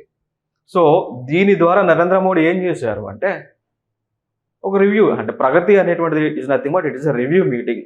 సో దేనికి సంబంధించిన రివ్యూ మీటింగ్ అంటే భారతదేశంలో డెవలప్మెంట్ ఇప్పటి వరకు ఏ విధంగా జరిగింది. ఫర్ ఎగ్జాంపుల్ రైల్వే సెక్టర్ మనం తీసుకుందాం. సో రైల్వే డిపార్ట్మెంట్లో డెవలప్మెంట్ అనేటువంటిది ఎంత మేరకు జరిగింది అని నరేంద్ర మోడీ గారు తెలుసుకుంటారు. దాని తర్వాత రోడ్ డిపార్ట్మెంట్, సో రోడ్డు రవాణా వ్యవస్థ, జాతీయ రోడ్లు, హైవేస్, సో ఈ డిపార్ట్మెంట్కి వస్తారు. సో ఈ డిపార్ట్మెంట్లో ఎక్కడెక్కడ కొత్త రోడ్లు వేస్తూ ఉన్నారు, ఎంత మేరకు రోడ్లు వేశారు, అలోకేట్ చేసినటువంటి ఫండ్స్ ఎంత, దాన్ని యూజ్ చేసుకున్నటువంటి ఫండ్స్ ఎంత, దానికి సంబంధించిన యూటిలైజేషన్ సర్టిఫికేట్ సబ్మిట్ చేశారా లేదా, ఇంకా ఫర్దర్గా కొత్త రోడ్లు ఎక్కడెక్కడ వేయాలి, వాటి ఫండింగ్ ఎంత కావాలని తెలుసుకుంటారు దీంట్లోనే. దాని తర్వాత పోలీస్ రిఫార్మ్స్, పోలీస్ డిపార్ట్మెంట్లోకి ఎంటర్ అవుతారు. సో పోలీస్ డిపార్ట్మెంట్లో ఎటువంటివి జరుగుతూ ఉన్నాయి. దాని తర్వాత కోల్ డిపార్ట్మెంట్ అని, సో మినిస్ట్రీ ఆఫ్ కోల్ అంటారు, కోల్ అని, పవర్ అని మినిస్ట్రీ ఆఫ్ పవర్ అని, వాటర్ రిసోర్సెస్ మినిస్ట్రీ ఆఫ్ జలశక్తి అని, ఇట్లా భారతదేశంలో జరుగుతున్నటువంటి డెవలప్మెంట్స్ యొక్క రివ్యూని తీసుకునేటువంటి కార్యక్రమమే ప్రగతి అనేటువంటి కార్యక్రమము అండి. అర్థమైందా? సో నరేంద్ర మోడీ గారు దీన్ని లాంచ్ చేశారు 44th అండి. దాని తర్వాత ఇంకొక అంశం ఐఎన్ఎస్ అరిగట్ న్యూస్లో ఉంది. సో ఐఎన్ఎస్ అంటే Indian naval ship, full form important, గతంలో అడిగి ఉన్నారు. So what is the full form of INS? Indian naval ship అండి. ఓకేనా. సో ఐఎన్ఎస్ యొక్క ఫుల్ ఫామ్ ఏంటి అంటే ఇండియన్ నావిగేషన్, ఇండియన్ నావిగేషన్ షిప్గా పిలుస్తూ ఉంటాం. అర్థమైందా? సో ఇండియన్ నావిగేషన్ షిప్గా పిలుస్తూ ఉంటాం.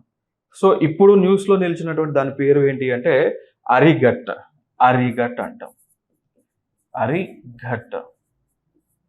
సో దీని యొక్క స్పెషాలిటీ ఏంటి అంటే it is a nuclear missile submarine అండి. So INS Arighat is nothing but it is a submarine. దాన్నే తెలుగులో అంటాము జలంతర్గామి అంటాం, తెలుగులో జలంతర్గామి అని పిలుస్తూ ఉంటాం. ఇక్కడ వరకు క్లియర్. సో ఈ జలంతర్గామికి సబ్మరైన్కి ఉన్నటువంటి స్పెషాలిటీ ఏంటో తెలుసా? న్యూక్లియర్ వెపన్స్తో శత్రు దేశాలపైన అటాక్ చేయగలదు.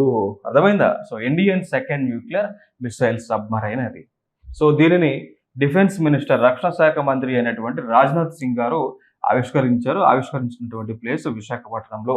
సో విశాఖపట్నంలో తన యొక్క సేవలను భారతదేశం యొక్క ప్రజలకు అందించబోతా ఉంది ఈ యొక్క ఐఎన్ఎస్ అరిగట్ న్యూక్లియర్ సబ్మరైన్. సో దీని యొక్క రేంజ్ చూసుకున్నట్లయితే 750 కిలోమీటర్స్ రేంజ్ అండి. 750 కిలోమీటర్స్ రేంజ్ ఇది. K-15 న్యూక్లియర్ బాలిస్టిక్ మిసైల్ ఇది.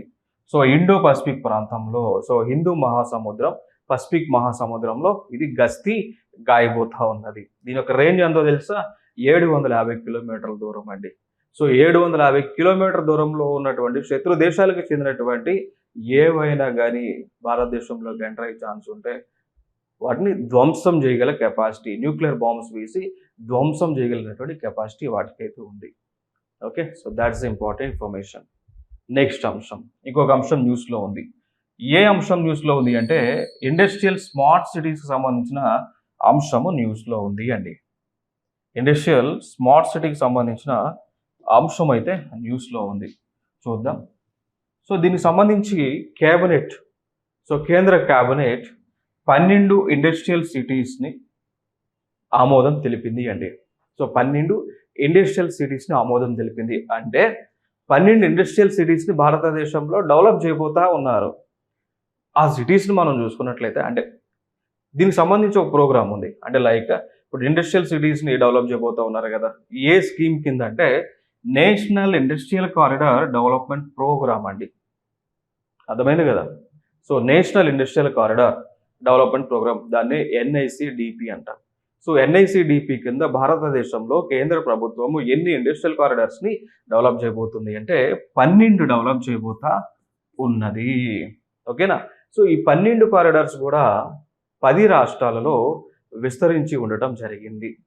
సో దాదాపు వీటిలో మేజర్గా మనం చూసుకున్నట్లయితే వీటిలో దాదాపు మేజర్గా 6 మేజర్ కారిడార్స్ అయితే నెక్స్ట్ అంశం. సో దీనికి కావాల్సినటువంటి ఇన్వెస్ట్మెంట్ ఎంత? 28,600 కోట్ల రూపాయలు కేంద్ర ప్రభుత్వం శాంక్షన్ చేసింది. ఇది ఒక అంశం.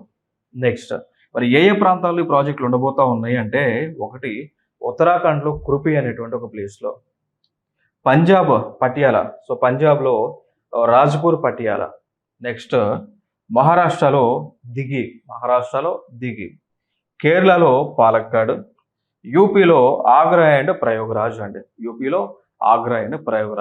ఓకే. సో ఇవన్నీ కూడా ఇండస్ట్రియల్ క్లస్టర్స్.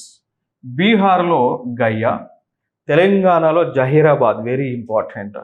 తెలంగాణ రాష్ట్రం నుంచి జహీరాబాద్ని ఇండస్ట్రియల్ కారిడార్గా, సో ఇండస్ట్రియల్ స్మార్ట్ సిటీగా డిక్లేర్ చేయడం జరిగింది. తెలంగాణ నుంచి జహీరాబాద్. ఆంధ్రప్రదేశ్ నుంచి ఓర్వకల్లు, కొప్పర్తి అనేటువంటి ప్లేస్లు అండి. ఏపీలో ఉన్నటువంటి ప్లేస్లు ఏంటి? ఓర్వకల్లు, కొప్పర్తి అనేటువంటి ప్లేస్లను ఇండస్ట్రియల్ స్మార్ట్ సిటీస్గా కేంద్ర ప్రభుత్వం డిక్లేర్ చేసి డెవలప్ చేస్తూ ఉంది. రాజస్థాన్లో చూసుకుంటే జోధపూర్, పలి అనేటువంటి ప్లేసెస్ అండి. ఇక్కడ వరకు క్లియర్. సో ఇండస్ట్రియల్ సిటీస్గా లేదంటే ఇండస్ట్రియల్ స్మార్ట్ సిటీస్గా డెవలప్ చేయటం వల్ల వచ్చేటువంటి బెనిఫిట్స్ ఏంటో ఒక్కసారి చూద్దాం. ఇవి ఇంపార్టెంట్. ఎవరైనా మెయిన్స్ రాయాలనేటువంటి ఆలోచనలో ఉంటే వారికి యూజ్ అవుతూ ఉంటాయి. సో ఇండస్ట్రియల్ స్మార్ట్ సిటీస్ని డెవలప్ చేయడానికి ముఖ్య ఉద్దేశం ఏంటి అంటే, ఇక్కడ ఏ మిత్రమా, ఇక్కడ ప్లగ్ అండ్ ప్లే విధానం తీసుకొస్తారు. ప్లగ్ అండ్ ప్లే అనేటువంటి విధానం. దాని తర్వాత వాక్ ఇన్ వర్క్ అండి. సో ఏం చేస్తారండి ఈ సిటీస్లో? Plug and play. So just ఇప్పుడు ఫర్ ఎగ్జాంపుల్ మనం తెలంగాణలో చూసుకుంటే, తెలంగాణలో వి హబ్ అని ఒక ప్లాట్ఫామ్ ఉంటుంది. అంటే వి హబ్ మాదాపూర్ దగ్గర మనకి వి హబ్ అని ఉంటుంది. ఓకే, అంటే లైక్ అటు సైడ్ హైడెక్ సిటీ ఆ సైడ్ ఉంటుంది. సో వి హబ్ అనేటువంటి ఒక ప్లాట్ఫామ్ ఉంటుంది. సో వి హబ్లో ఏముంటుంది? ఎవరైనా ఏదైనా సాఫ్ట్వేర్ కంపెనీ ఉందనుకోండి, డైరెక్ట్గా వెళ్ళి అక్కడ పని చేసుకోవచ్చు. అక్కడ ఏముంటాయి అంటే ఆల్రెడీ టేబుల్స్ ఉంటాయి, ల్యాప్టాప్స్ ఉంటాయి, సర్వర్స్ ఉంటాయి,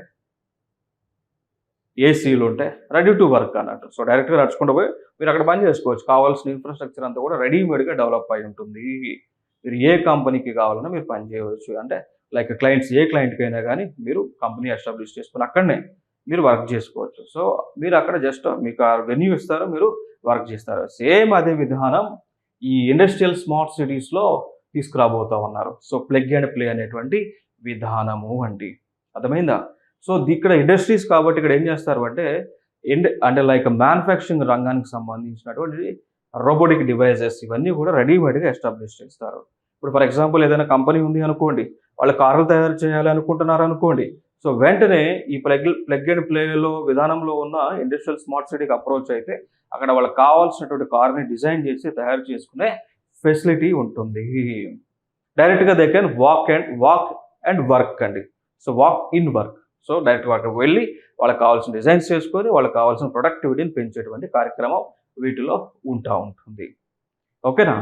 తద్వారా ఇంకొక బెనిఫిట్స్ ఏంటి అంటే, దీని ద్వారా ఎఫ్డి అనేటువంటిది ఎక్కువగా వస్తుంది. సో ఇట్లాంటి డెవలప్ చేయడానికి వివిధ దేశాలు ఇంట్రెస్ట్ చూపిస్తూ ఉంటాయి. సో దాన్ని అంటాము మనం ఎఫ్డిఏ అంటాం. సో డబ్బులు పెడతా ఉంటాయి, సో ఇన్వెస్ట్మెంట్ పెడుతూ ఉంటాయి. దాన్ని అంటాము ఫారెన్ డైరెక్ట్ ఇన్వెస్ట్మెంట్ అంటాం. సో విదేశీ ప్రత్యక్ష పెట్టుబడులని పిలుస్తాం. సో ఎప్పుడైతే ఎఫ్డిఐ అనేటువంటిది ఎక్కువగా వస్తూ ఉందో అప్పుడు మ్యానుఫ్యాక్చరింగ్ సెక్టార్లో డెవలప్మెంట్ అనేటువంటిది చాలా ఎక్కువగా ఉంటుంది. సో ఎప్పుడైతే డెవలప్మెంట్ ఎక్కువగా ఉంటుందో ఆటోమేటిక్గా అక్కడ అంటే ఎక్కువ సెక్టార్స్ డెవలప్ అయితే ఆటోమేటిక్గా ఎంప్లాయ్మెంట్ అనేటువంటిది క్రియేట్ అవుతూ ఉంది. ఓకే, సో ఎంప్లాయ్మెంట్ అనేటువంటిది క్రియేట్ అయ్యింది. సో ఎప్పుడైతే ఎంప్లాయ్మెంట్ అనేటువంటిది క్రియేట్ అవుతూ ఉందో తద్వారా అక్కడ వర్క్ డెవలప్మెంట్ జరిగి డిమాండ్ అండ్ సప్లైని మీట్ అవుతూ ఏమవుతుంది, ప్రజల యొక్క లైఫ్ అనేటువంటిది బాగుంటుంది, నిరుద్యోగత అనేటువంటిది నిర్మూలింపబడుతుంది. తద్వారా దేశం యొక్క ఆర్థిక వ్యవస్థ అనేటువంటిది బలోపేతం అవుతుంది. సో ఇవన్నీ కూడా ఇంటర్లింక్డ్ కాన్సెప్ట్స్గా మనం చెప్పుకోవచ్చు అండి. Very important. ఎందుకు అంటే గత చాలా ఎగ్జామ్స్లో కూడా మనం చూసి ఉన్నాం. What is the objective of smart city అని అడిగారండి. సో గత ఎగ్జామ్ ఎంసీక్యూస్లో అడిగారు, అసెర్షన్ అండ్ రీజనింగ్లో అడిగారు, అండ్ మెయిన్స్ క్వశ్చన్స్లో కూడా అడిగారు. What is the objective, like what is the significance of smart cities. So అందుకోసమే నేను దీన్ని స్ట్రెస్ చేసి చెప్తా ఉన్నాను అండి. సో స్మార్ట్ సిటీస్ యొక్క సిగ్నిఫికెన్స్ ఏంటి అంటే, భారతదేశంలో 100 స్మార్ట్ సిటీని డెవలప్ చేస్తారు. ఈ స్మార్ట్ సిటీస్లో మనిషికి కావాల్సినటువంటి ఆధునికమైనటువంటి ఫెసిలిటీస్ అన్ని కూడా ప్రొవైడ్ చేస్తారు. అవి స్మార్ట్ సిటీస్ కాన్సెప్ట్. ఇక్కడ ఇండస్ట్రియల్ స్మార్ట్ సిటీస్ యొక్క కాన్సెప్ట్ ఏంటి అంటే, ఇండస్ట్రీస్కి కావాల్సినటువంటి ఆధునికమైనటువంటి ఫెసిలిటీస్ అన్ని కూడా ప్రొవైడ్ చేస్తారు. ఇది మెయిన్ ఇంపార్టెంట్ ఎజెండా ఇక్కడ. నెక్స్ట్ కాన్సెప్ట్ చూడవచ్చు, ఇదంతా కూడా నేను మీకు ఎక్స్ప్లెయిన్ చేసింది. ఓకే, నెక్స్ట్ అంశం, Iran appoints Fatemeh Mohajerani Mohajerani as the first female government spokesperson. So Iran అనేటువంటి ఒక దేశంలో ఆ దేశం యొక్క ప్రెసిడెంట్ అయినటువంటి మసౌదీ పెజెస్కియన్ అండి. సో దిక్కుగా నేను రాస్తా. సో మసౌద్ పెజెస్కియన్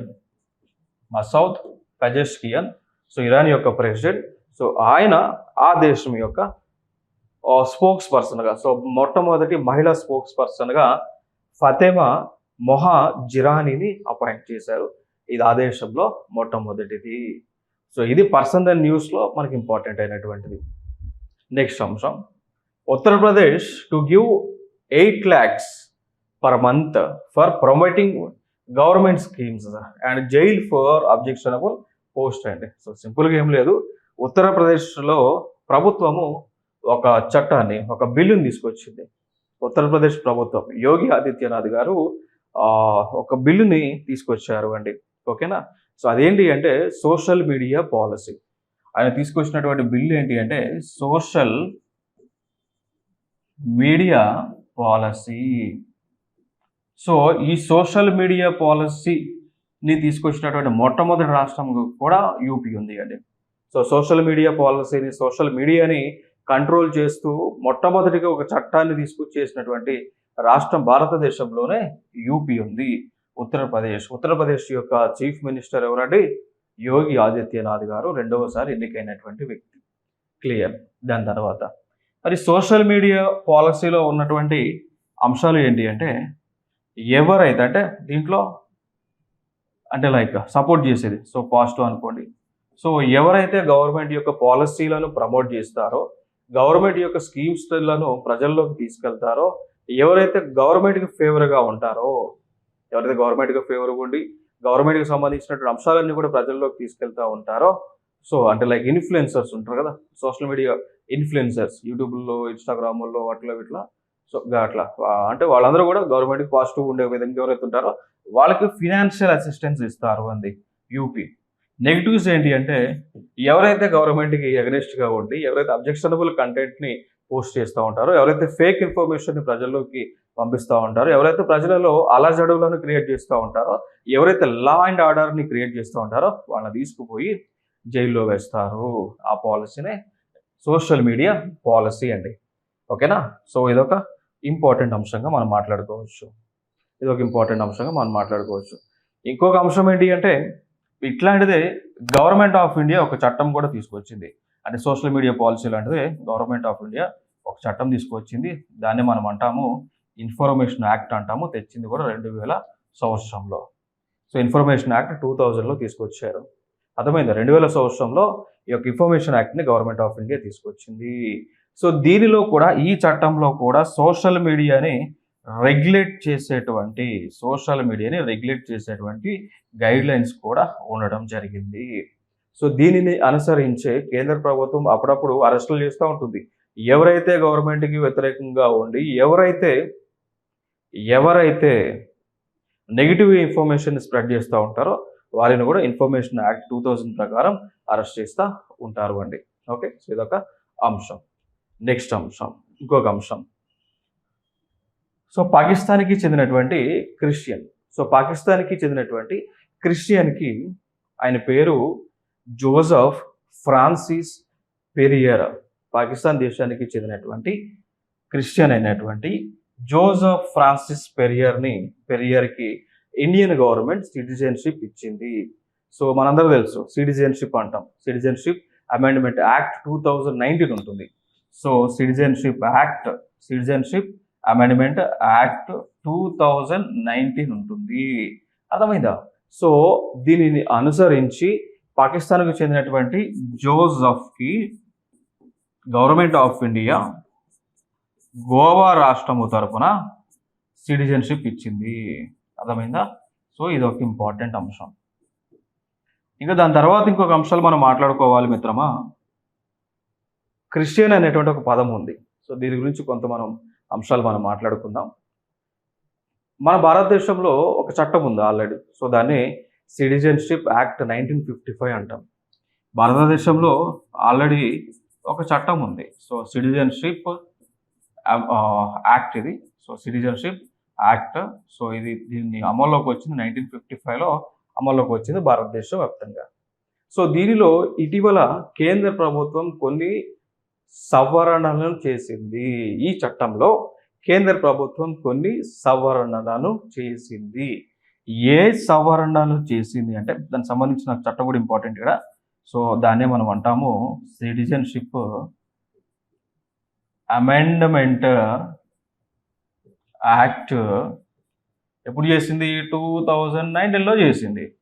సో దీనిలో ఏ అంశాలు పొందుపరిచింది అంటే ఈ సవరణలో ఎవరైతే మన శత్రు దేశాలు లేదా పొరుగు దేశాలు లైక్ పాకిస్తానో, ఆఫ్ఘనిస్తానో, బంగ్లాదేశో, ఆఫ్ఘనిస్తానో, పాకిస్తానో, సో ఈ దేశంలో ఉంటున్నటువంటి మైనారిటీస్ అయినటువంటి హిందువులు, మైనారిటీస్ ఆ దేశాలలో మైనారిటీగా ఉన్నటువంటి హిందువులు కానీ,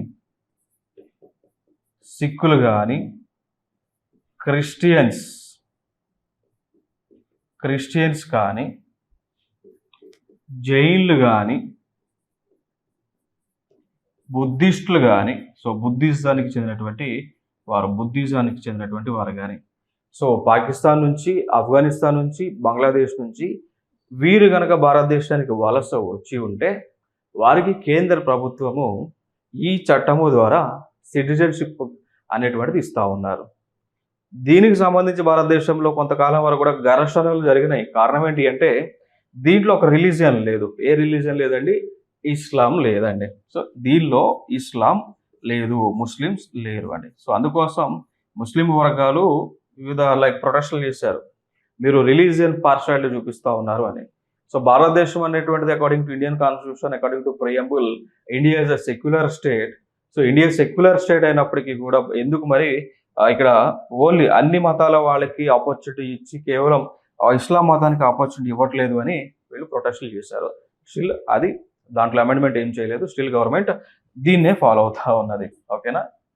సో సిటిజన్షిప్ అమెండ్మెంట్ యాక్ట్ 2019లో భారతదేశంలో అమల్లోకి తీసుకొచ్చారు. క్లియర్ కదా. సో అదే నేను చెప్పింది ఇప్పుడు దాకా. సో సిటిజన్షిప్ అమెండ్మెంట్ యాక్ట్ 2019లో తీసుకొచ్చారు. సో దీనిలో ఏ రిలీజియన్స్కి వాళ్ళు ఇంపార్టెన్స్ ఇస్తూ ఉన్నారు అంటే అన్ని ఎక్సెప్ట్ ముస్లిమ్స్. సో ముస్లిమ్స్ కాకుండా మిగిలినటువంటి మతాలకు సంబంధించినటువంటి వారందరికీ కూడా భారతదేశం యొక్క సభ్యత్వం ఇవ్వడానికి ఇంట్రెస్ట్ చూపిస్తూ ఉంది. ఓకేనా. సో వాళ్ళలో మనం చూసుకున్నట్లయితే ఈ చట్టంలో ఓన్లీ హిందూస్, సిక్కులు, Buddhist, Jains, Parsis and Christians అండి. సో ఇక్కడ ముస్లిమ్స్ లేరు. దీనికంటే ముందు నేను చెప్పాను కదా సిటిజన్షిప్ అమెండ్మెంట్ యాక్ట్ 1955 అన్నాను కదా. సో దీనిలో అన్ని కమ్యూనిటీస్కి ఇంపార్టెన్స్ ఇస్తున్నారు. కట్ ఆఫ్ డేట్ ఇక్కడైతే ఏం లేదు, బట్ కట్ ఆఫ్ డేట్ ఇక్కడ December 31st, 2014 అని పెట్టారు. సో December 31st, 2014 లోపు ఎవరైతే భారతదేశానికి వచ్చి ఉన్నారో, ఎవరైతే ఈ మతాలకు చెందినటువంటి వారు ఉన్నారో వారందరికీ కూడా భారతదేశం సిటిజన్షిప్ని ఇస్తా ఉన్నది ఎక్సెప్ట్ ఈ ముస్లిమ్స్. ఓకే. సో అదే ఇక్కడ న్యూస్లో ఉన్నటువంటి అంశం. నెక్స్ట్ అంశం, ఇంకొక అంశం, appointments committee of the cabinet ఉంటుంది, ACC అంటారు. సో వీరు ఒక అపాయింట్మెంట్ చేశారు. దేనికి సంబంధించింది అంటే రైల్వే బోర్డుకి సంబంధించిన అపాయింట్మెంట్. సో ఎవరైనా RRB ఎగ్జామ్స్ రాస్తూ ఉన్నారు అంటే వారికి చాలా ఇంపార్టెంట్ అయినటువంటిది ఇది. సో ఫైనల్గా ప్రస్తుతం యొక్క chairman and CEO of railway board ఎవరు ఉన్నారని అడిగితే మనం ఆన్సర్ చెప్పొచ్చు, సతీష్ కుమార్ అండి. ఓకేనా. సో సతీష్ కుమార్ గారిని కేంద్ర ప్రభుత్వం దానిలో ఉన్నటువంటి appointments committee of the cabinet ACC appoint చేశారు. ఏ విధంగా? Chairman and CEO of railway board, very important. So 1986 బ్యాచ్కి చెందిన IRSME ఆఫీసర్ అండి, వెరీ ఇంపార్టెంట్ అంశం. RRB ఎగ్జామ్స్లో అడగడానికి ఛాన్స్ ఎక్కువగా ఉంటుంది. నెక్స్ట్ అంశం, second meeting of joint Russia India commission on cooperation in the field of emergency management held in Russia. So సింపుల్గా ఏమీ లేదు, ఇది ఒక బైలేటరల్ మీటింగ్. సో ఇండియా అదేవిధంగా రష్యా పాల్గొనడం జరిగింది. ఇండియా అదేవిధంగా రష్యా ఎమర్జెన్సీ మీటింగ్లో పాల్గొన్నాయి. మెయిన్గా ప్రధానంగా వీరు డిస్కస్ చేసినవి ఆయిల్కి సంబంధించి డిస్కషన్స్ అయినాయి. ఆయిల్కి సంబంధించిన డిస్కషన్స్ని చేయడం జరిగింది. సో కంప్లీట్ ఫ్యాక్చువల్ ఇన్ఫర్మేషన్ ఇది. నెక్స్ట్ ఇంకొక అంశం, India and Indonesia resolve to Boost anti terror cooperation అండి. సో భారతదేశము, ఇండోనేషియా దేశం, రెండు దేశాలు కూడా సంయుక్తంగా ఒక అగ్రిమెంట్ చేసుకున్నాయి. దేనికి సంబంధించింది అంటే యాంటీ టెర్రరిజానికి సంబంధించి. సో తీవ్రవాదాన్ని రూపుమాల్పడానికి, తీవ్రవాదాన్ని ప్రపంచ దేశాల్లో లేకుండా ఏ విధంగా చర్యలు తీసుకోవాలో వాటిపైన ఒక అగ్రిమెంట్ అయితే చేసుకోవడం జరిగింది. ఇదొక అంశం. ఇక దాని తర్వాత ఇంకొక అంశం దీనిలో చర్చించిన అంశం ఏంటి అంటే ఇటీవల తీవ్రవాదులు అడ్వాన్స్డ్ వెపన్స్ వాడుతూ ఉన్నారు. ఇప్పుడు ఫర్ ఎగ్జాంపుల్ మనం చూసుకున్నట్లయితే ఇక్కడ లైక్ రీసెంట్గా ఈ Gaza like what we can say Palestine Israel ఏదైతే ఇష్యూ జరుగుతూ ఉందో దానికి సంబంధించిన తీవ్రవాదులు ఎవరైతే ఉన్నారో వారు ఇటీవల పేజర్స్ అనేటువంటి డివైజ్లను, ఓకే, సో పేజర్ అనేటువంటి ఒక డివైజ్ను ఉపయోగించుకొని బాంబ్ బ్లాస్టులు చేశారు. టెర్రరిస్టులే కదా. సో అంటే వాళ్ళు ఏం చేస్తూ ఉన్నారు, అడ్వాన్స్డ్ టెక్నాలజీలను ఉపయోగించుకొని టెర్రరిస్టులు వివిధ బాంబ్ బ్లాస్టులు అనేటువంటివి చేస్తూ ఉన్నారు. సో ఈ యాంటీ టెర్రర్ కోఆపరేషన్ ద్వారా వీళ్ళు ఏం చేయబోతున్నారు అంటే అసలు వాళ్ళు ఏ బాంబులు యూజ్ చేస్తున్నారు, ఎటువంటి టెక్నాలజీని యూజ్ చేస్తున్నారు అని తెలుసుకొని దానికంటే ఎక్కువ వీళ్ళు అప్డేట్ అయ్యేటువంటి కార్యక్రమం. ఓకే, నెక్స్ట్ జరిగినటువంటి ప్లేస్ చూసుకుంటే జగర్తా. సో ఇండోనేషియాకి ఎక్స్ రాజధాని అయినటువంటి జగర్తాలో ఈ యొక్క anti terror cooperation India and Indonesia మధ్య జరిగింది. ఇదొక డెవలప్మెంట్. ఇంకొక అంశం, national association of software and service companies ఉంటాయి, దాన్నే మనము నాస్కామ్ అని పిలుస్తామండి. So national association of software and service companies ఉంటాయి. లైక్ సాఫ్ట్వేర్ కంపెనీస్ అన్నిటికీ కూడా ఒక యూనియన్ ఏర్పాటు చేసుకున్నారు. ఓకేనా. సో ఆ యూనియన్కి చైర్పర్సన్గా ఒక వ్యక్తిని నియమించారు. ఆవిడ పేరే సింధు అండి, సింధు గంగాధరన్. ఆవిడ పేరు సింధు గంగాధరన్. ఓకేనా. సో ఆవిడ పేరే సింధు గంగాధరన్ గారు. ఇక్కడ ఇంపార్టెంట్ అంశం అండి, క్లియర్ కదా. సో సింపుల్ క్వశ్చన్, అపాయింట్మెంట్స్ ఇవన్నీ కూడా. నెక్స్ట్ అంశం, కేంద్ర ప్రభుత్వం అనగా కేంద్ర ప్రభుత్వంలో ఉన్నటువంటి ఒక మంత్రిత్వ శాఖ, దాన్నే మనం అంటాము ministry of commerce and industry అని అంటాం, MCI, ministry of commerce and industry. వీరు ఒక స్కీమ్ని లాంచ్ చేశారు. ఆ స్కీమ్ పేరే స్పైస్డ్ అంటాం. ఓకేనా. సో స్పైస్డ్ అంటే spice sector through progressive, innovative and collaborative interventions for export development అండి, క్లియర్ కదా. సో స్పైస్డ్ అనేటువంటి స్కీమ్ దేనికి సంబంధించింది అంటే భారతదేశంలో స్పైస్ తెలుసు కదా, ఇప్పుడు లవంగము, చెక్క, దాల్చిన చెక్క, మిరియాలు, తోక మిరియాలు, బారు మిరియాలు, పొట్టి మిరియాలు, రకరకాల మిరియాలు ఉన్నాయి కదా, రకరకాల స్పైసెస్, మసాలా దినుసులు అంటారు. సో ఆ మసాలా దినుసులను భారతదేశంలో ఎక్కువ మోతాదులో పండించి, ఆ పండించడానికి కావలసినటువంటి టెక్నాలజీని అందించి, ఆ టెక్నాలజీ ద్వారా ఎక్కువ ఉత్పత్తి పెంచుకున్నటువంటి వాటిని వివిధ దేశాలకు ఎక్కువ మోతాదులో ఎగుమతి చేసేటువంటి పథకమే స్పైస్డ్ అండి. అర్థమైందా? సింపుల్గా స్పైస్ సెక్టార్ని డెవలప్ చేస్తారు. ఎట్లా? కొత్త ఇన్నోవేటివ్ టెక్నాలజీని ఉపయోగించుకొని, అర్థమైందా? సో స్పైసెస్ పండించేటువంటి కార్యక్రమాన్ని పెంచుతారు. ఎట్లా అంటే కొత్త టెక్నాలజీని, ఇన్నోవేటివ్ టెక్నాలజీని ఉపయోగించుకొని దాంతోపాటు ఆల్రెడీ ఎవరు ఏ దేశాలలో కొత్త టెక్నాలజీతో స్పైసెస్ని ఎక్కువగా పండిస్తూ ఉంటే వారి దగ్గర నుంచి వారితో కొలాబరేట్ అయ్యి వాళ్ళతో ఇంటర్వ్యూన్ అయ్యి అర్థమైందా, వారితో ఇంటర్వ్యూన్ అయ్యి ప్రొడక్షన్ లెవెల్ పెంచి ఎక్స్పోర్ట్ డెవలప్మెంట్ చేసేటువంటి స్కీమే SPICED scheme. Ministry of commerce and industry వాళ్ళు లాంచ్ చేయడం జరిగింది. ఇది ఒక ఇంపార్టెంట్ అంశం.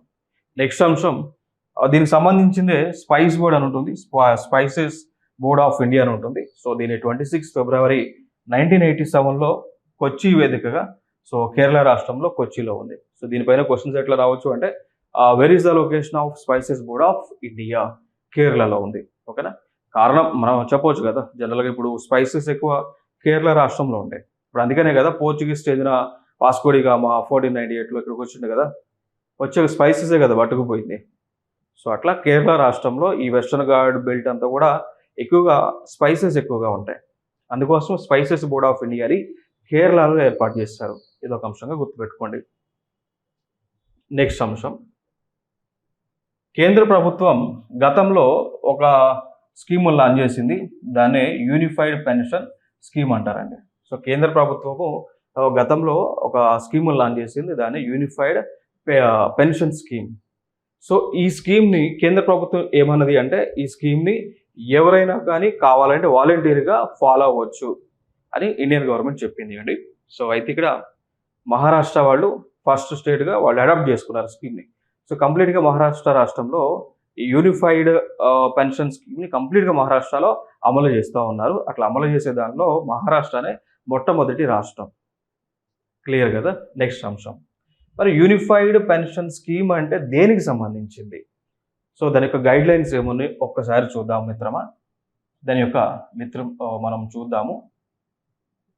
So retiring government staff to get 50% of their average basic pay from the last 12 months before retirement. So ఇక్కడ ఏమంటున్నారు అంటే ఈ యూనిఫైడ్ పెన్షన్ స్కీమ్లో పెన్షన్ ఇస్తారు.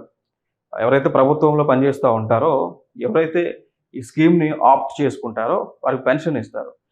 ఇచ్చేటువంటి పెన్షన్ ఎట్లా ఇస్తారు అంటే, ఇప్పుడు ఫర్ ఎగ్జాంపుల్ 65 yearsకి రిటైర్ అవుతారు కదా, సెంట్రల్లో 65, స్టేట్లో కొన్ని స్టేట్స్లో 62 ఉంది, కొన్ని స్టేట్స్లో 60 రిటైర్ అయ్యే ఏజ్. సో ఇప్పుడు 65లో for example central government employee retire అవుతా ఉన్నాడు, ఆయన యూపీఎస్కి ఆప్ట్ చేసుకున్నాడు అనుకోండి. అంటే 64వ సంవత్సరం నుంచి 65వ సంవత్సరం వచ్చిన దాకా, అంటే 12 నెలల గ్యాప్లో తనకు వచ్చినటువంటి శాలరీలో బేసిక్ పే ఎంత ఉందో తీసుకుంటారండి. తనకు వచ్చినటువంటి శాలరీలో బేసిక్ పే ఎంత ఉంటుందో తీసుకుంటారు. సో అది తీసుకొని దాన్ని యావరేజ్ పరంగా తీసుకుంటారు. ఇప్పుడు 12 నెలలకండి. సో 12 నెలలకి టోటల్ అమౌంట్ ఎంత వచ్చిందో చూసి దానికి బై 12 వేస్తారు, ఒక యావరేజ్ వాల్యూ వస్తుంది. సో యావరేజ్లో మళ్ళీ 50% అండి. ఇప్పుడు ఫర్ ఎగ్జాంపుల్ ఈ 64వ సంవత్సరం నుంచి 65వ సంవత్సరం మధ్య శాలరీ ఒక 12 లక్షల రూపాయలు వచ్చింది అనుకోండి. 12 లక్షల రూపాయల శాలరీ వచ్చింది ఒక వ్యక్తికి. క్లియర్ కదా. సో 12 లక్షల రూపాయల శాలరీ వచ్చింది. సో దీని మంత్ యావరేజ్ మనం తీస్తే బై 12 వేస్తాం. అంటే ఆన్ యావరేజ్గా 1,00,000 రూపాయలు వస్తుంది అనుకోండి. సో 1,00,000 రూపాయల్లో 50% అంటే ఎంత, 50,000 రూపాయలు. సో 50,000 రూపాయలు మంత్లీగా నెలకి పెన్షన్గా ప్రభుత్వం ఇస్తుందండి. స్కీమ్లో జాయిన్ అయితే అంటే నెలకు 50,000 రూపాయలు పెన్షన్ వస్తుంది. నువ్వు చివరిలో అంటే లైక్ ఫర్ ఎగ్జాంపుల్ 1,00,000 రూపాయలు తీసుకుంటే శాలరీ, రిటైర్ అయిన తర్వాత 50,000 రూపాయలు పెన్షన్ వస్తుంది. అదే స్కీము. బట్ దీంట్లో కండిషన్ ఏంటి అంటే, ఇప్పుడు ఈ స్కీమ్కి ఎలిజిబిలిటీ ఉండాలంటే కనీసము ఇక్కడ ఏమన్నారు 25 years of service, minimum 25 years అనేటువంటిది కంప్లీట్ చేయాల్సి ఉందని చెప్తా ఉన్నారు. ఓకేనా. సో ఇదొక అంశం. లేదు ఒకవేళ షార్ట్ సర్వీస్ పీరియడ్స్ అనుకో, మినిమం 10 years అయితే కంప్లీట్ చేయాలని ఉంది. సో ఓకేనా. సో ఇదొక ఇంపార్టెంట్ అంశం. దాని తర్వాత ఫ్యామిలీ పెన్షన్ గురించి మాట్లాడారు. Next kin to get 60% of pension amount after the retired government staffs death అండి. ఓకేనా. సో ఇంకోటి ఏమన్నారంటే, ఫర్ ఎగ్జాంపుల్ ఆ గవర్నమెంట్ జాబ్ హోల్డర్ ఎవరైతే ఉన్నారో చనిపోయారు అనుకోండి, చనిపోతే ఆ ఫ్యామిలీకి అంటే ఆ వారసులకి 60% ఆఫ్ పెన్షన్ అమౌంట్ని ఇస్తారండి. ఇది ఒక స్కీమ్ దీంట్లోనే. నెక్స్ట్ మినిమం పెన్షన్, రిటైర్ అయిన తర్వాత మినిమం పెన్షన్ అనేటువంటిది, రిటైర్ అయితే కనుక మినిమం పెన్షన్ అనేటువంటిది ఎంత ఇస్తూ ఉన్నారు, 10,000 రూపాయలు తగ్గకుండా ఇస్తారు అండి. ఓకేనా. సో దాని తర్వాత రిటైర్మెంట్ కార్పస్ కింద లంప్ సమ్ పేమెంట్ అయితే ఇస్తారు. సో దాని తర్వాత ఫిఫ్త్ పాయింట్లో చూస్తే ఇన్ఫ్లేషన్ ఇండెక్స్ అనండి.